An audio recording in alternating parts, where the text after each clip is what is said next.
حضرت سیدنا کعب الاحبار رضی اللہ تعالی عنہ سے مروی ہے کہ بنی اسرائیل کا شخص ایک فاحشہ عورت کے پاس آیا اور جب وہ غسل کرنے کے لیے نہر میں اترا تو پانی سے آواز آئی، اے فلاں، کیا تو حیا نہیں کرتا؟ کیا تو نے اس گناہ سے توبہ نہ کی تھی اور کہا تھا کہ اب دوبارہ نہیں کرے گا؟ تو وہ شخص یہ آواز سن کر یہ کہتے ہوئے نہر سے نکل آیا، میں اللہ عز و جل کی نافرمانی نہیں کروں گا۔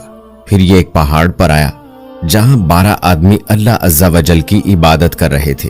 یہ کچھ عرصہ ان کے ساتھ رہا۔ جب وہاں قحط نازل ہو گیا تو یہ لوگ وہاں سے اترے اور جڑی بوٹیاں تلاش کرنے لگے۔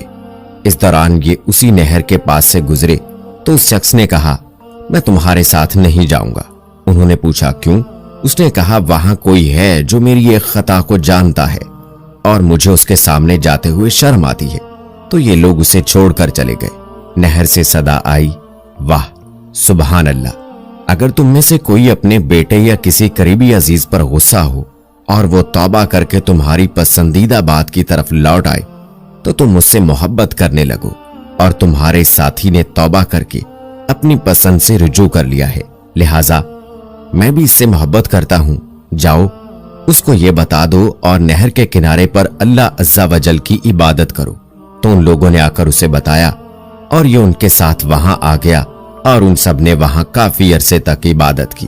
پھر اس شخص کا جب انتقال ہوا تو اس کے ساتھیوں کو نہر نے آواز دی کہ اے عبادت گزارو اور زاہدو، اسے میرے پانی سے غسل دے کر نہر کے کنارے دفن کر دو تاکہ قیامت کے دن میرے قریب سے اٹھے۔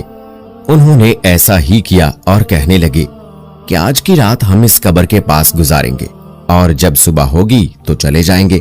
چنانچہ یہ لوگ رات بھر اس قبر پر روتے رہے۔ جب صبح ہوئی تو ان پر اونگ طاری ہو گئی۔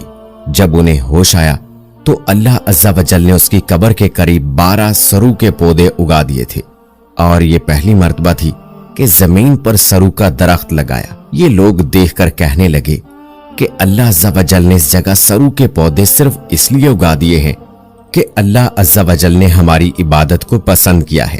پھر یہ لوگ اسی قبر کے پاس اللہ عز و جل کی عبادت میں مصروف ہو گئے، اور جب ان میں سے کوئی مر جاتا یہ اسے اس شخص کے پہلو میں دفن کر دیتے حتیٰ کہ ان سب کا انتقال ہو۔